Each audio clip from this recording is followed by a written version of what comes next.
Hey everyone, in the previous video we had discussed about what exactly is a OOPS, why OOPS, and also what are the different pillars of OOPS, and also we discussed about an applications of OOPS. So in this video, I'm going to discuss about an interesting concept which is components of OOPS. What are the different components of OOPS? So whenever you write any OOPS program, it is composed of four different things: class, object, variable, and also a method. Okay, so let's try to understand these components of our OOPS with a simple example. Let's say, for example, you want to construct a house. Okay, if you want to construct a house, usually what you do? So you need a plan, right? You need a plan or you need a blueprint, right? Same way in our OOPS program, before we write any program, we do plan or we do create a blueprint, and we call that as class. The way we use a plan or a blueprint in order to construct a house, similarly, we will have a blueprint or a plan to construct n number of objects. So class is nothing but, in a OOPS programming, class is nothing but it's a blueprint or a plan used to construct n number of objects. With a single plan, you people can construct any number of objects. I mean, you can construct any number of houses, right? So simple understanding, class is nothing but it's a blueprint that we use in order to construct n number of objects. Okay, for example, if you want to construct a house, we take a house blueprint that will have a rooms, kitchen, hall, etc. Right, that is a class. So using that blueprint, whatever n number of objects we are creating, right, we call it like an object. With a plan, with a blueprint, whatever you are constructing, we call it like an object. Object in the sense, it's a physical existence of your class or an instance. Once you implement your plan, once you construct the house, we call it like an object. Okay, plan or a blueprint is a class. Once you use that plan, blueprint, and if you construct an object, we call it like an object. Object in the sense, physical existence of a class. Something has been built. It's already available. It's existing, right? Actual house built from the blueprint, we call it like an object. Hope it's clear. So class in the sense, it is just a plan, blueprint. So whatever house we construct with the help of that plan, we call it like an object, physical existence of a class. Next important thing, variable. You know what is variable? So variable in the sense, it's a properties of objects.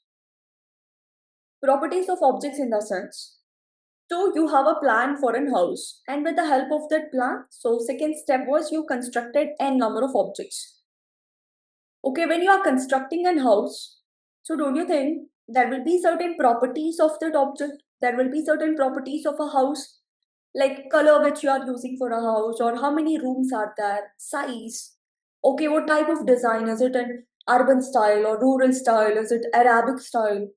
Flooring type, like what type of floor it is, right? So all these things represents the properties of an object. Color of an house, number of rooms, size, floor type, type of kitchen, playground, okay, swimming pool. All these things are basically the properties of an object. Properties in the sense like it's part of your object. Hope it's clear. We call it like a variables. Next important thing is methods. Methods are nothing but functions within a class is basically referred as behavior of an object. Usually methods, programmatically, if you want to say, methods are basically any function written within a class is called as a method. Any custom function written within a class is basically a method, which is referred to as behavior of your object. Okay, what are the different behaviors of a house? In a house, you can open the door, you can switch on light, you can lock house, mom can cook, children can play, children can swim. These are all behaviors of a house. It's like an activity or a task that we can perform with that particular object, right? So these are the different methods that define what an house can do, what happens in a house, right? So these are the different four important components of a OOPS. Whenever you write a OOPS program, these things are important. Very first thing, you will define a class. Class is nothing but it's a plan or a blueprint. If you are implementing that blueprint, then we get something, right? We call it like an object. It's a physical existence of your plan. Once you create an object, it will have a different properties. When I say properties, it's going to be a variables, right? Variables in the sense properties which makes your object complete, like color, number of doors, number of floors, something like that. And then behavior of an object, we call it like a method. Behavior of an object, like, open the door, switch on a light, children can swim, children can play, mom can cook. So all these things are, behaviors that are happening with that particular object. So method is nothing but any custom function within a class, we call it like a method. So with this knowledge, let me show you how you can write a simple OOPS program. Excited? Okay, so first let me teach you the syntax. Very simple. Very first thing, we start with a class. And then you have to write a class name. Start with a class and write a class name, close it with a colon. Then you have to define your variables. Once you define your variables, you have to define your methods. And then finally, you have to create an object. Okay, so this is the syntax of your OOPS program. It includes a class. It's like a plan, then variables, then methods. Using variables and methods, we're gonna create object. Okay, so variables, methods are all part of your house, right? Part of your plan. So everything is written within a plan. Now this plan has to be implemented. For implementing, we just use an object. Okay, very simple. Let me explain a code. Here I have a question, very simple question. Write a program to construct a house using urban design. So we are constructing house, right? Let me start with a class. Class, I'll say we are constructing house. So I'll call my class name as a construct house. Great. Then, so here it says that you have to follow the urban design. So design is a variable property, right? Design equals urban. So no method is given. So we're not defining a method. So class name, close it with a colon. And then there is one variable, property of a house should be like, it should look like an urban design. So design equals urban. Now I need to create an object. How to create an object? We are constructing single house, right? So I'll define h1 equals, we all know that objects are created using a class. That is a plan. Which is the plan here? Your plan is construct house. Simple. Okay, please understand, this is a plan.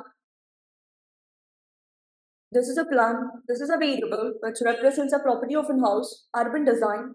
It's a variable. And we are creating object. This is an object. So why we use an object? Object uses your plan and it will implement it. It will construct a house. Okay, just run the code. You are done with constructing a house. So now, once constructing house is done, I just want to know what's the design of house. I want to know what is the design of house. How do you check? How do you know like what's the design of house or like how well the house is constructed? So in a real world, usually we go visit and we see the design of a house, right? But in a programming way, very simple. You just need to call your object. Using your object, I'll just try to call my variable name. Just call h1.design. It's going to tell you what type of design is your house. It says that it's an urban design. Simple, right? So this is all about, defining simple OOPS program. I hope it's clear about the components of an OOPS and also a simple program. In the next video, let's do all those different programs to understand it better. Thank you. Happy learning.